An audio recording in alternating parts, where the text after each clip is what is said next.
Sir কটা ভিক্ষা দেবেন? আসলে খুচরো টাকা আছে কি না, দেশের বাইরে থেকে আসলাম তো। ও আচ্ছা, এই নিন। ধন্যবাদ স্যার। পারভিন, আশ্চর্য, এটা আমি কি দেখছি? তুমি ভিক্ষা করছো রাস্তায় দাঁড়িয়ে? আরে, একজন প্রবাসীর বউ হয়ে তুমি রাস্তায় দাঁড়িয়ে ভিক্ষা করছো? একজন রেমিটেন্স যোদ্ধার বউ হয়ে তুমি রাস্তায় দাঁড়িয়ে ভিক্ষা করছো? তুমি কি জানো যে একজন রেমিটেন্স যোদ্ধার টাকা দিয়ে একটা দেশের সচ্ছলতা আসে, একটা দেশের উন্নয়ন হয়? সেই তুমি আসলে এটা কি দেখছি? কেন করছো তুমি এইসব? তোমার কি মনে হয় আমি শখে ভিক্ষা করতে নামছি? আরে মানুষ তো মনের খুশিতে ঘুরতে যায়, বেড়াইতে যায়, রেস্টুরেন্টে খাইতে যায়। আমি আমি কি ভিক্ষা করতে শখে নামছি? তুমি জানো না, তুমি বিদেশ চলে যাওয়ার পর থেকে তোমার মা আমার উপর কত অত্যাচার করেছে। শুধু আমার পরে না, এই যে তোমার যে দুধের শিশু, এর সাথেও তোমার মা অনেক অন্যায় করেছে। একে সামান্য দুধ পর্যন্ত খেতে দেয়নি। সারাটা দিন আমাকে দিয়ে ঘরের কাজ করাতো। একটা দণ্ড আমি ঘরে বসে থাকতে পারতাম না। কেন জানো? শুধুমাত্র তোমার বাচ্চাটার মুখের দিক তাকিয়ে। কিন্তু দিন শেষে আমার বাচ্চা দুধ পায় না। কি করব? না পেরে আমি রাস্তায় নেমেছি। অনেক জায়গায় চাকরি করতে গিয়েছিলাম, কেউ এতটুকু বাচ্চা দেখে আমাকে চাকরিতে নেয় না। বাসা বাড়িতেও গিয়েছি কাজের জন্য, কেউ নেয়নি। সবাই বলে এইটুকু বাচ্চা থাকলে তুমি কাজ করবে কিভাবে, কাজের থেকে তো বেশি ফাঁকি দিবে। শেষমেশ আমার দেওয়ালে পিঠ থেকে গিয়েছে। লাস্ট পর্যন্ত এসে রাস্তায় ভিক্ষা করছি, শুধুমাত্র আমার বাচ্চাটার মুখে একটু দুধ তুলে দেওয়ার জন্য, নিজের পেটটা বাঁচানোর জন্য। আর তোমার কথা কি বলবো? তুমি কি করে পারলে আমার সাথে যোগাযোগ না করে থাকতে? বুঝলাম আমি তোমার পর, কিন্তু তোমার সন্তান, তোমারই তো রক্ত। তোমার কি একটু মনে হয়নি তার খবর নেওয়ার? তুমি তো নাওনি। কেমন বাবা তুমি? এটা তুমি কি বলছো পারভিন? আমি প্রত্যেক মাসে লাখ লাখ টাকা ইনকাম করে বাড়িতে পাঠিয়েছি, যেন তোমরা ভালো থাকতে পারো, ভালো খাইতে পারো, ভালোভাবে চলতে পারো, আর আমার বাবুকে সব সময় ভালো ভালো জিনিস কিনে দিতে পারো, ভালো ভালো খাওয়াইতে পারো। কিন্তু আমি তো এটা কখনো ভাবতে পারিনি যে তোমাদের সঙ্গে এরকম ভাবে অন্যায় কাজ হচ্ছে। তুমি তুমি কি বললে যে আমি তোমাদের সঙ্গে যোগাযোগ করিনি? আমি সব সময় তোমাদের সঙ্গে যোগাযোগ করার চেষ্টা করেছি, তোমার সঙ্গে কথা বলতে চেয়েছি। আমি যখনই কল দিয়েছি মা বলেছে তুমি কাজ করছো, এই জন্য তুমি কথা বলতে পারবে না। আমাকে তো প্রতিনিয়ত এই ধরনের কথা বলে আসছে, কিন্তু এখন এসে আমি কি শুনছি? কি বললে? তোমার মনে হয়েছে আমরা ভালো আছি? দেখলে তো আমরা কত ভালো আছি। এখন তুমি যাও, লাগবে না তোমাকে আমার। আমি কোথায় যাব? আমি তো তোমাকে না নিয়ে যাব না। তোমাকে এভাবে ভিক্ষা করতে হবে না, আর আমি চলে আসছি। তুমি এখন আমার সঙ্গে বাসায় চলো। ওই বাড়িতে আমি আর যাব না, যে বাড়িতে আমাকে অসম্মান করা হয়, আমার বাচ্চাকে দুধ খেতে না দেওয়া হয়। বাচ্চার মতো করো না। আমি তোমাকে যেটা বলছি সেটা শোনো। আমাকে সঠিকটা জানতে হবে, সঠিকটা শুনতে হবে, আর কে সত্যি বলছে কে মিথ্যা বলছে সেটাও যাচাই করতে হবে। তুমি চলো আমার সাথে।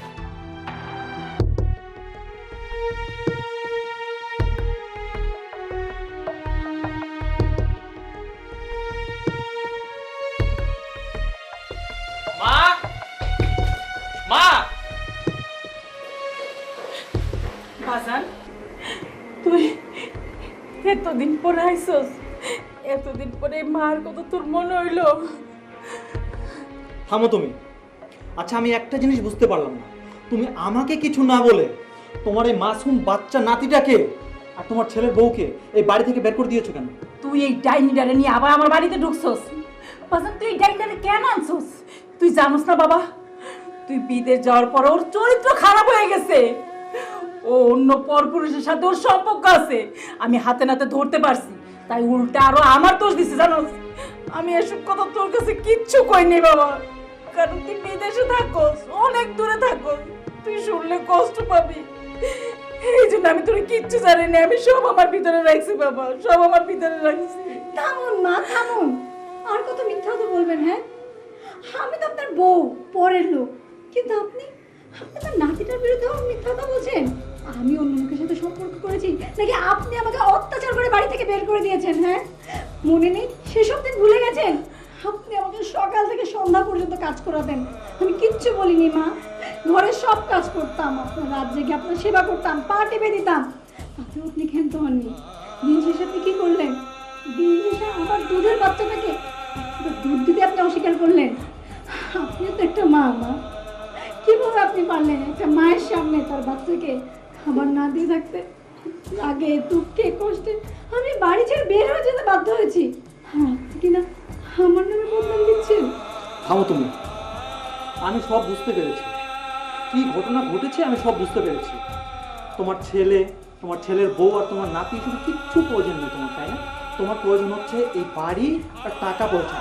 সমস্যা নেই, আমি যেহেতু তোমার ছেলে হিসেবে আমি তোমাকে প্রত্যেক মাসে মাসে তোমার পাওনা টাকা আমি তোমাকে দিয়ে দিব।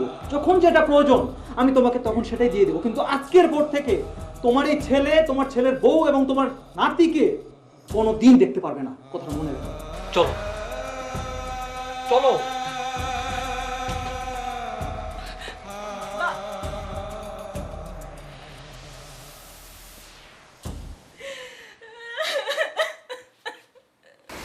ডক্টর, আমি আমার বাচ্চাটাকে নষ্ট করতে চাই। হোয়াট? অ্যাবর্শন করতে চান বাচ্চা? কেন? আনএক্সপেক্টেড? আপনার স্বামীর সাথে কোনো সমস্যা হয়েছে নাকি অন্য কিছু? না মা, আমার স্বামীর সাথে কোনো সমস্যা হয়নি, একটু পার্সোনাল। সেটাই তো জানতে চাচ্ছি, পার্সোনাল সমস্যা কোথায়? স্বামী মারা গেছেন নাকি অন্য কোনোভাবে আপনার কনসিভ করে ফেলেছেন? আসলে আমার হাজব্যান্ড প্রবাসে থাকে, তো আমি মানে ভুল করে কনসেপ্ট করে ফেলেছি। আর গত সপ্তাহে আমার হাজব্যান্ড বাইরে থেকে বাংলাদেশে চলে এসেছে আমাকে সারপ্রাইজ দেওয়ার জন্য। আমি জানতামও না যে ও হুট করে চলে আসবে, তাহলে তো আমি একটু সেফভাবে চলাফেরা করতাম। আসলে এখন আমার হাজব্যান্ড যদি জানতে পারে যে আমি প্রেগনেন্ট, তাহলে আপনি তো বুঝতেই পারছেন কী হবে। আমার পুরো সংসারটাই ধ্বংস হয়ে যাবে। প্লিজ ডক্টর, আপনি আমাকে একটু হেল্প করুন। দেখুন, আপনি কি আপনার হাজবেন্ডকে ধোকা দিচ্ছেন না? ধোকা কি করবো বলেন? হ্যাঁ, আমার তো কিছু করার ছিল না, আমি মিস্টেকলি করে ফেলেছি যা করার। এখন এর মুসলটা আমাকেই দিতে হবে। রিকু, তুমি এখানে? হ্যাঁ, আমি। কি অবাক হচ্ছ? আমার একটা জিনিস ভাবতে অবাক লাগতেছে। আমি বিগত 4 বছর দেশে নাই, আর এর ভিতরে তুমি pregnant। ছি, আরে, তুমি এটা কেন করলা? তুমি কেন আমারে ঠকাইলা বলো তো? আমি তো তোমার কোনো চাওয়া পাওয়া পূর্ণতা রাখি নাই। বলো, রাখছি? তুমি যখন যেটা চাইছো তখন সেইটা আমি দিছি। আমার যতই কষ্ট হোক না কেন আমি তোমার সেটা দিছি। বিনিময়ে তুমি এটা কি করলা আমার সাথে বলো? আর আমি কি আমার জন্য দেশের বাইরে গেছি? আমার জন্য যাই না। আমি দেশের বাইরে গেছি তোমার জন্য, আমার মার জন্য, যাতে তোমরা ভালো থাকো, সুখে থাকো, একটু ভালো লাইফ পাও। কিন্তু তুমি সব শেষ করে দিছো। আমি তোমারে কত বিশ্বাস করতাম, আমি তোমারে কত ভালোবাসতাম, কিন্তু আজকে সেই সব ভালোবাসা তুমি শেষ করে ফেলছো। তুমি আমার জন্য, তোমার মায়ের জন্য তুমি বাইরে চলে গিয়েছিল, কিন্তু আমি তো এরকম লাইফটা চাইনি রিকু। তোমাকে আমি ভালোবেসে বিয়ে করেছিলাম। আমার সব সময়ের জন্য স্বপ্ন ছিল আমার স্বামী সব সময় আমার পাশে থাকবে, বিপদে আপদে সুখে দুঃখে সব কিছুতে আমি আমার স্বামীকে কাছে পাবো। কিন্তু তুমি কি করলে? যে সময়ে তোমাকে আমার সব থেকে বেশি দরকার ছিল, সেই সময় তুমি কি করলে? আমাকে ছেড়ে টাকার পিছনে ছুটলে, প্রবাসে চলে গেলে।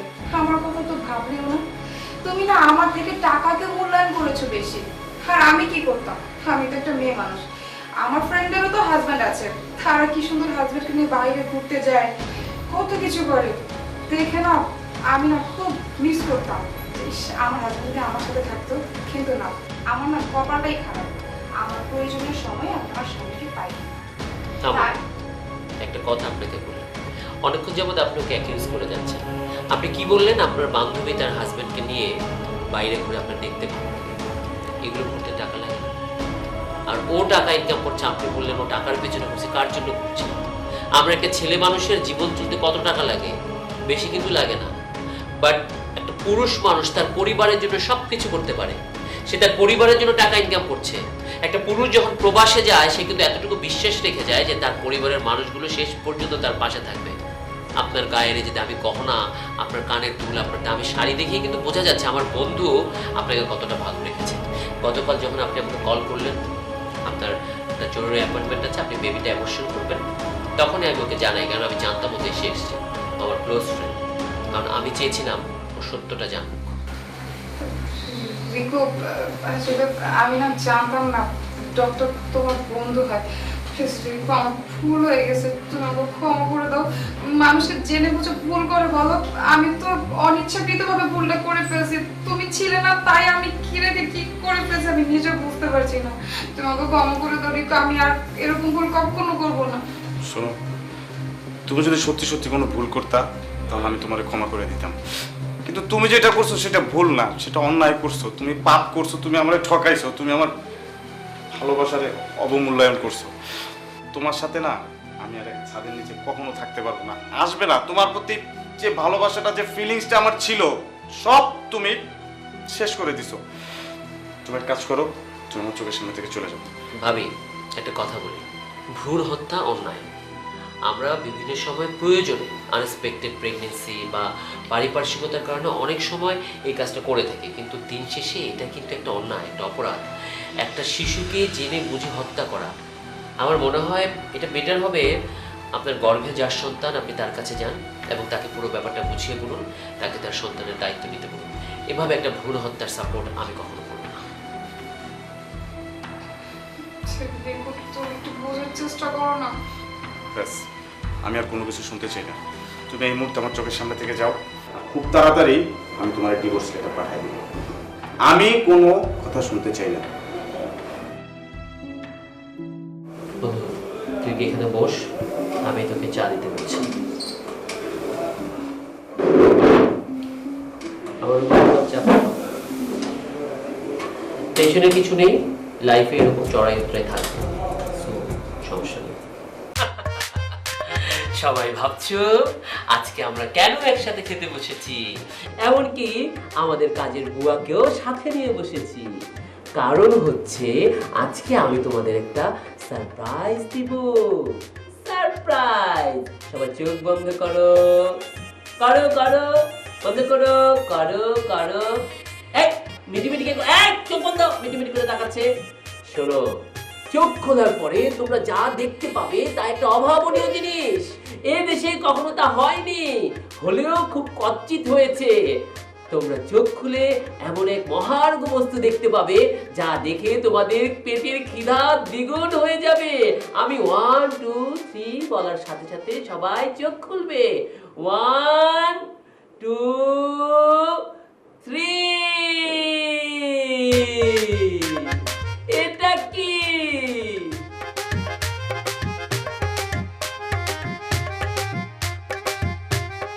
ইলিশ মাছ, ইংরেজিতে বলে হিলসা ফিশ, বৈজ্ঞানিক নাম হিলসা ইলিশা অথবা টেনুলোসা ইলিশা। এই ইলিশ মাছ তোমরা অনেক দিন ধরে খেতে চেয়েছো। তোমার মা কি বলেছে? শোনো, ওগো বাচ্চারা ইলিশ খেতে চায়, নিয়ে আসো। বুয়া কি বলেছে? স্যার আপনাদের বাসায় এত কিছু আসে, কিন্তু একখানি ইলিশ তো কাটতে পারলাম না। বুয়া, তোমার কষ্ট করতে হবে না, আমি কেটে কেটে 1 পিস ইলিশ নিয়ে আসছি। এই যে দেখো ইলিশ। 1 পিস ইলিশ এত জানে? হ্যাঁ। স্যার, মাত্র 1 পিস ইলিশ? চুপ থাকো। দেখো, এক পাগাও, হা করো। গন্ধ পাচ্ছ? দেখো। এটা কি? চুপ। তুমি দেখো। আর কেউ নিবে গন্ধ? শোনো, এখন প্রক্রিয়াটা বলি। আমরা সবাই আজকে ইলিশ মাছ দিয়ে ভাত খাবো। কিভাবে খাবো? ইলিশ মাছের কিটা আসল বলো? মাছ তো সবসময় খাই, মাছ তো খেয়েই যাচ্ছি। স্যার আমি জানি। বলো। স্যার, কেরান। এক্স্যাক্টলি। দেখো, তোমরা পড়ালেখা করে মহিষ হয়েছো, আর বুয়া পড়ালেখা না করে হয়েছে মানুষ। ও সত্যি সত্যি বলে দিল ঘ্রাণ। কারণ কি জানো? গরিবেরা কখনো ইলিশ খেতে পারে না, আশপাশের বাড়িতে ইলিশ রান্না হয়, গরিবেরা করে শুকে পেট ভরে যায়। স্যার, কিন্না তো খাইতারি না, ওই যে মানুষের বাসায় কাম করি না, সেটা তো চুরি করে খাও। গরিব দেখে তো অপমান করেন না স্যার, আমরা মাঝে মধ্যে ইলিশ খাই। একটা ইলিশ যখন 5 পিস করার কথা হয়, তখন ইলিশটাকে কি করো? ইলিশটাকে 6 পিস করে আসলে নিচে করে 1 পিস ইলিশ নিয়ে চলে যাও। তোমাদের এই চুরির কারণে না আমি ইচ্ছে করে 1 পিস ইলিশ এনেছি। এইবার শোনো, এবার তোমরা ইলিশ দিয়ে ভাত খাবে। এই যে দেখো, এখানে কি আছে? ইলিশের তেলে ভাজা পেঁয়াজ। প্রথমে এই 1 পিস ইলিশ মাছকে আমি তেলে ভেজেছি, সেই তেল ছিল বেশি, সেই বেশি তেলে এই পেঁয়াজগুলো ভেজেছি। এখন তোমরা একটু একটু করে ইলিশ ভাজা পেঁয়াজ নিবে এবং এই ইলিশটা নাকের কাছে দিব, শুকবে, আর ইলিশ ভাজা তেল দিয়ে মেখে মেখে খাবে। শুরু করো প্রিয়াঙ্কা মামুনি, তুমি শুরু করো। নাও খাও, মাখো মাখো। হ্যাঁ, এই নাও শুকো। কেমন গান, খাও খাও খাও। ফিল হচ্ছে না যে ইলিশ খাচ্ছ? বাহ, তুমি গরিব হলে কি হবে, আমরা সমতায় বিশ্বাসী, আমরা নিজেরা যেটা সুখে খাবো তুমিও সেটা সুখে খাবে। নাও এই তো নাও নাও নাও নাও নাও নাও মাখো, এবার নাও শুকো। আহ, কি সুন্দর ঘ্রাণ। এবার চোখ বন্ধ করো, শুকো। এবার মামুনি তুমি তুমি তো ইলিশ অনেক পছন্দ করো, দেখো ইলিশের পেটি নিয়ে এসেছি। নাও একটু তেল নাও, এগিয়ে আসো একটু, মাথাটা। বাহ, এই দেখো, ওকে দেখে শিখো কিভাবে ঘ্রাণ নিতে হয়, শিখো। তোমরা তো পারলে না, ও তো ইলিশের অর্ধেক ঘ্রাণ পুরোটাই নিয়ে গিয়েছে। তুমি, তোমাকে ভালোবেসে কি ইলিশটা আনা। কতদিন ধরে তুমি বলছো ইলিশ দিয়ে ভাত খাবে, ইলিশ দিয়ে ভাত খাবে, তাই এই পুরো পিসটা তুমি হা করবে, হা করে নিঃশ্বাস নিয়ে খাবে। তুমি নাক দিয়ে নিঃশ্বাস দিবে না তো, তুমি দেখো এভাবে ইলিশটা নিবে, তারপরে ভাতটা খাবে। খাও খাও খাও খাও। না না, লাগবে না, আমি এখান থেকেই গ্রান পেয়েছি। ভাত খাও।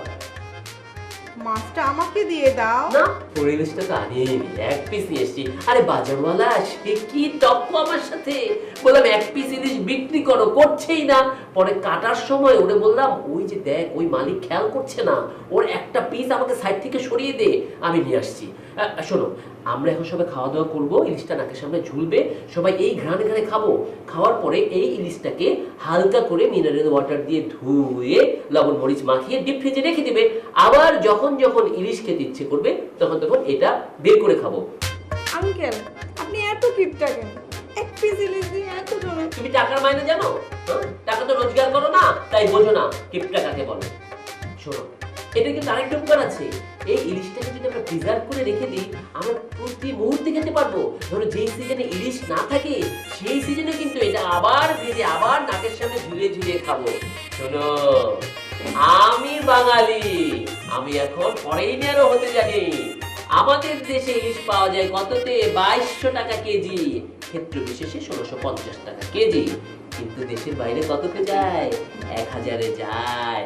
তাই আমিও সিদ্ধান্ত নিয়েছি, আমি ইলিশ 2200 টাকা কেজিতে কিনবো না, কিন্তু প্রতিদিন ইলিশ দিয়ে খাবো। খা খা খা খা খা খা খা। এই রকি, এদিকে আয় রে বাবা।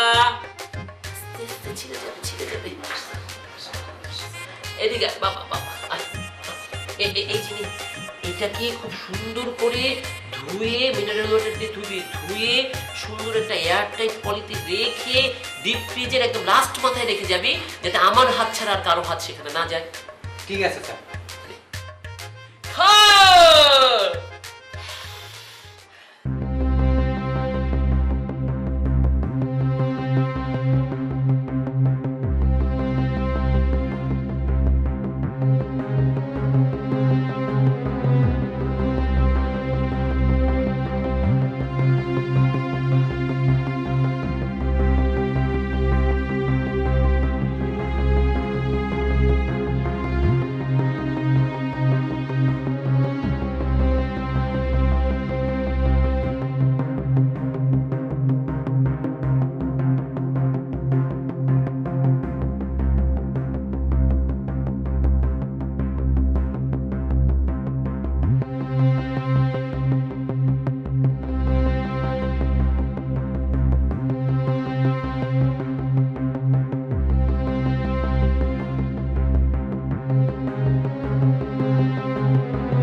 আমি ভাই বড় চাস্তো ভাই বুঝতে পারবেন না আপনি মরলে একবারে ভাই। হ্যাঁ কি? আপনি বুঝতাম না? হ্যাঁ আপনি বুঝতাম তো বুঝছি যে আমার উল্টা আছে। একবার মাথা বরাবর মারবো, একবার দুই বার চুপচাপ বলি। কি রাখে এবার তুমি বুঝলা তো তোমার ভাইয়া যে প্রতিদিন এসব করে? আমার কথা তো তুমি বিশ্বাসই করতেছো না। এবার হাতে নাতে ধরলা ওরে, দেখো তোমার ভাইয়ের কাম। বিশ্বাস তো করছি, এখন হাত না ধরছি, বিশ্বাস করছি, এখন বাইরে একটু বানাবো না শেষ নেই, তাই না? সম্মান করছি ভাই। আমি শুয়ে আছিলাম ভাই আজকে। রাকিব, দেখছো তো তুমি আমার কথা বিশ্বাস হলো? তোমাকে যে আমি মোবাইলে এতদিন ধরে বলছি তোমার বড় ভাই আমার সাথে কি করে, তুমি তো আমার কথা বিশ্বাসই করতেছিলা না। এখন তুমি হাতে নাতে ধরলা তো ওরে। ধরছি, একবার হাতে নাতে ধরছি, সচক্ষে দেখছি তুমি ওর ভাই খুলে বড় ভাই খুলে আমার মারতে ইচ্ছা করে। কি করছো? কি করছো তোমার বললো কে? হ্যাঁ আমি তোরে তুই আমার স্বাস্থ্য ভাই না? আপনি কইতেন তোরা আপনি আমার ভুল হয়ে গেছে ভাই, বলেছো মাফ করে দেবেন। এটা তো ভুল, তোর ভুল মনে হয়? তুই আমার ভুল লোকে আইসা তুই আমার ভুল ডিস্টার্ব করছিস, তোর একটা ভুল মনে হয় না? হ্যাঁ তুই ভুল করছ, তুই ভুল করছ না, তুই ইচ্ছা করে করছ। আজকে আমি শুয়ে আছি, আমার এসে হাতাস না, আমার যেন করে ধরছ জীবন বলে কেন ধরছিলি? কেমন ধরছিলি? হ্যাঁ তোর লজ্জা করে নাই? ছোট ভাইয়ের বউ রে আমি কেমনি করে লজ্জা। বিশ্বাস করো আমি ওনার থেকে বাঁচার জন্য কত পন্থা যে অবলম্বন করছি। আমি রান্না করতে গেলে, গোসল করতে গেলে সব সময় আমার দিকে খারাপ দৃষ্টিতে তাকাতো। আমি অতিষ্ঠ হয়ে যাচ্ছিলাম ওনার এইসব আচরণে। না কাউকে বলতে পারতেছি, না আমি সহ্য করতে পারতেছি। উনি আমার বড় ভাইয়ের মতো। আপনি রে ভাই, আপনি রে বড় ভাইয়ের মতো দেখেন, বড় ভাই। আর আপনি কি করছেন? আপনার আমার আরেকটা মারতে সরি ভাই, আমার না, এইটাই লাস্ট। মাপসা মাপসা মাপসা ভাই আমার মাফ করে আমার দিন। না, মাপসা মাপসা মাপসা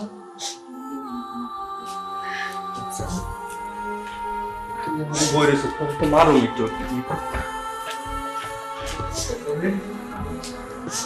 কেসে গেল না? ও জানে আমি বাড়িতে আর কোনোদিন এখন ওকে বিশেষ করে বলো বিদেশের গোষ্ঠী কিলাই যা টাকা আছে এটি দিয়ে ব্যবসা করবো। যাবা এবার বিদেশ যাও। যাবো না তো আমি আর জীবনও বিদেশ যাবো না। আমি এই দেশে থাকুম, এই ঘরের ভিতরে থাকুম, যা করুম এই ঘর থেকে আমি অনলাইনে ব্যবসা করুন লাগবে। তোমার ছেলে যাবো পাকা পেয়েছো তুমি, সবল শকুনের দল ছিঁড়া খাইবো ছিঁড়া। জীবনে তোর আর কারো দেখে নাই, ছোট ভাইয়ের ভর্তি হচ্ছে। আমি তোমার কথা বিশ্বাস করি না। আমি বলছিলাম কি তুমি মিথ্যা কথা বলতেছো, তুমি সত্যি বলছো। আমি আর কোনোদিন যাবো না। এটা কি মা? কি এটা? 5,000 টাকা দিয়ে তুমি শাড়ি অর্ডার করেছো অনলাইন থেকে? আমি একজন স্টুপিড বলে তোমাকে ফোন দিয়েছি, এখন যখন যা নয় তাই তুমি অর্ডার করে যাচ্ছ কেন? এই 6,000 টাকা কামাই করতে কতটা কষ্ট করতে হয় জানো? তা তো জানো না। ঘরে বসে আছো তো তুমি, বসে আছো। আশ্চর্য, আমিও অবাক হয়ে যাই। বয়স হয়ে গেছে তোমার, কই সাদা শাড়ি পরে ঘুরবে, আমার বাবা বেঁচে নেই, সেখানে তুমি রং বেরঙের শাড়ি পরেই যাচ্ছ কেন মা? কেন? কি কারণে বলো আমাকে? সৈকত, আমি একটা সামান্য শাড়ি অর্ডার করেছি বিদায় তুই আমার সাথে এত খারাপ ব্যবহার করতেছিস। আর বৌমা যে অনেক দামি দামি শাড়ি গয়না ফোনে অর্ডার করে, কই তুই তো বৌমার সাথে কখনোই খারাপ ব্যবহার করিস না। ও মাই গড মাম, এগুলো কি? তুমি কার সাথে কার তুলনা করছো? কিসে আর কিসে, চালে আর তুষে? হ্যাঁ, শি ইজ মাই ওয়াইফ, সে আমার স্ত্রী। এন্ড ইউ ওল্ড ওম্যান, বয়স হয়ে গেছে, তোমার বয়স হয়ে গেছে মা। তোমার ভাবা উচিত এই বয়সে একটু পর্দা করবে, কই একটু কোরআন তেলাওয়াত করবে, কই আল্লাহ বিল্লাহ করবে। তা নয়, তোমার যখন যা খুশি তুমি তাই চলে যাচ্ছ। আমার রোজগারের টাকাগুলো কি এভাবে এভাবে উড়ে যাবে? আর তোমাকে বলি, টাকাগুলো তোমার হাতে দিয়ে তোমার তো একটু বোঝা উচিত কোথায় খরচ করবে কি করবে না। তোমরা দুজনে মিলে যা শুরু করেছো, আমার তো মনে হচ্ছে আমি এবার এই বাড়ি ছেড়ে চলে যাই। আর মা, শোনো, আরো একটা কথা বলি, তোমাকে যে আমি লালন পালন করছি না, এটা অনেক বড় ব্যাপার। আজকাল গিয়ে দেখো বৃদ্ধাশ্রমের সংখ্যা বেড়ে গেছে। কেন? কারণ বৃদ্ধাশ্রমে তোমাদের মতো এই ধরনের মাদের গিগি না ধাক্কা দিয়ে ফেলে দিয়ে আসতে হয়। ছেলেরা মেয়েরা গিয়ে তা মায়েদের কেন বৃদ্ধাশ্রমে রাখে? তোমাদের এই ধরনের আচরণের কারণে। আজকে এটা, কালকে ওটা, পরশু ওটা, স্বামী স্ত্রী দিয়ে যে প্রাইভেটলি একটু বাড়িতে সময় কাটাবো সেটারও জোনাই তোমাদের জন্য। তোমার তো কপাল ভালো, আমি এখনো তোমার ভরণ পোষণ করছি। কোত্থেকে সে 6,000 টাকার একটা শাড়ি অর্ডার দিয়ে বসে আছে। ও, আমার তো একদম হাই প্রেশার হয়ে গেছে। আহা সৈকত, মা না হয় একটা শাড়ি অর্ডার করে ফেলেছে, তাই বলে তুমি মাকে এতগুলো কথা শোনাবে? না হয় একটা শাড়ি 1 টাকা 2 টাকা দাম, 6,000 টাকা দাম। 6,000 টাকা। 6,000 টাকায় কি কি করা যায় তুমি জানো? টাকা তো আর তোমার কাছ থেকে যায় না, আমার কাছ থেকে যায়, তাই আমি বুঝি কেমনটা লাগে। সৈকত, তুমি বোধহয় জানো না মা শাড়িটা তার নিজের টাকায় কিনেছে। হোয়াট? হ্যাঁ, মা যখন অনলাইনে শাড়িটা দেখছিল তখন আমি মাকে বলেছিলাম, মা শাড়িটা আপনি কিনুন, আমি টাকা দিয়ে দিচ্ছি। কিন্তু মা রাজি হয়নি। মা বলেছে শাড়িটা আমি নিজের টাকায় কিনবো, কারণ আমি যে টাকাটা দিব সেটা তো তোমারই টাকা, কারণ আমি তো কোনো চাকরি করি না। তুমি আমার কাছে যে টাকাগুলো জমাতে দিয়েছিলা তার থেকে হয়তো মাকে আমি শাড়িটা কিনে দিব। এই জন্য মা তার পেনশনের টাকা দিয়ে শাড়িটা কিনেছে, আর বলেছে, বৌমা আমার ছেলের টাকাগুলো তুমি জমিয়ে রাখো, আমার তো কিছু টাকা আছে, সেগুলো দিয়েই না হয় আমি আমার টুকটাক সকালাতগুলো পূরণ করি। সারা জীবন তো কোনো সকালাত পূরণ করিনি, এখন আমি বৃদ্ধ বয়সে এসে আমার যেগুলো মন চায় সেগুলো কিনি। অথচ তুমি কি করলে? মা মাত্র 6,000 টাকা দিয়ে একটা শাড়ি কিনলো, তার জন্য তুমি মায়ের মুখের উপরে শাড়িটা চেলে ফেললে। সৈকত বাবা, তুই আমার কি বললি?